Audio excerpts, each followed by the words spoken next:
Would you like to know some secrets for bouncing back from failure quickly and easily?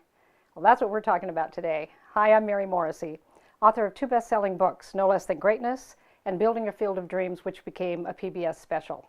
I'm also the founder of Life Mastery Institute. You know, anytime you set your heart on something, you create a vision of what you would love, you take action toward it, maybe you take some risks, you set some goals, you're on your way, and then you don't achieve what it is that you wanted. Or you achieved it for a while and then it all fell apart. That feeling of failure for any of us can be tough. I've had my own measure of success and failure. In fact, I claim on my bio that my two most important degrees to me that I've earned are my 2 degrees I hold in 2 black belts, one in success and one in failure, because both sides of our growth are equally instructive.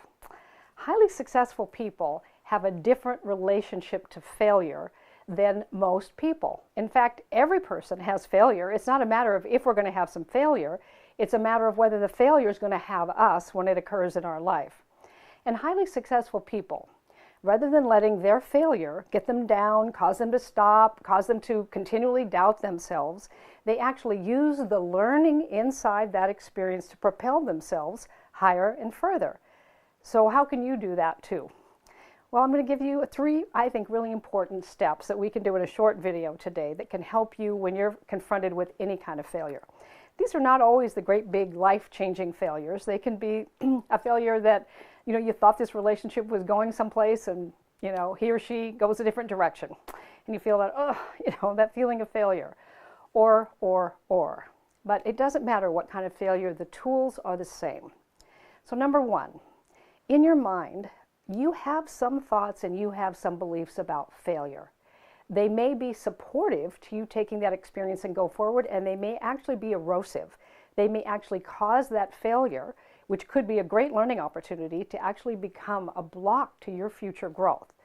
So the first thing you can do is shift the word failure to feedback.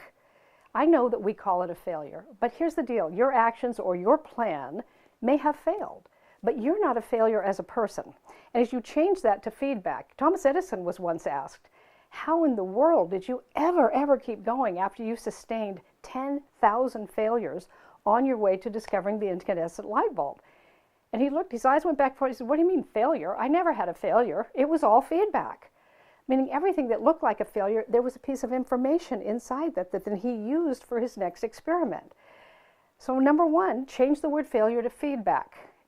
And remind yourself something. You actually learned to walk by falling down. You learned to walk by failing as a walker numerous times. But you learned to take that learning inside. The step didn't go quite this well. I leaned too far to the right or to the left. And you took all that feedback and you became a really good walker.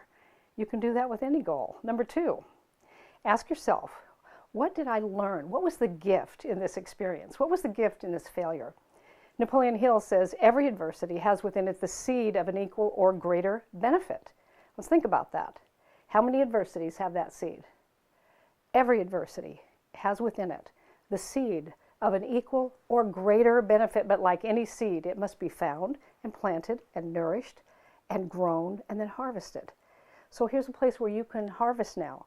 You take a look at that experience. It isn't your favorite experience, failure, but there's something there that you can harvest from that. There is some learning. There is a gift in that. What possible gifts could be in this experience? You may find 3, you may find 10, but be curious about what possible gifts you can learn from that experience.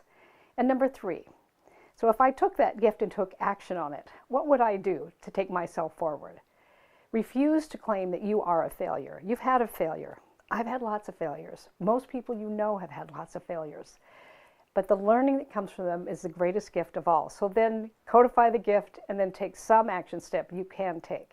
And know that anytime you want, it's a brand new beginning because it's your life and you get to live it. So you're not going to let failure stop you. You can have a failure without that failure stopping you.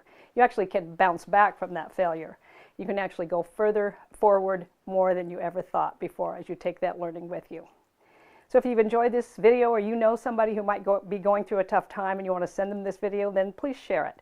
And then for more proven secrets and actually some step-by-step strategies in how to create a life that you truly love living, just click the link below, download the free copy as a gift for you of my ebook, Stronger Than Circumstances.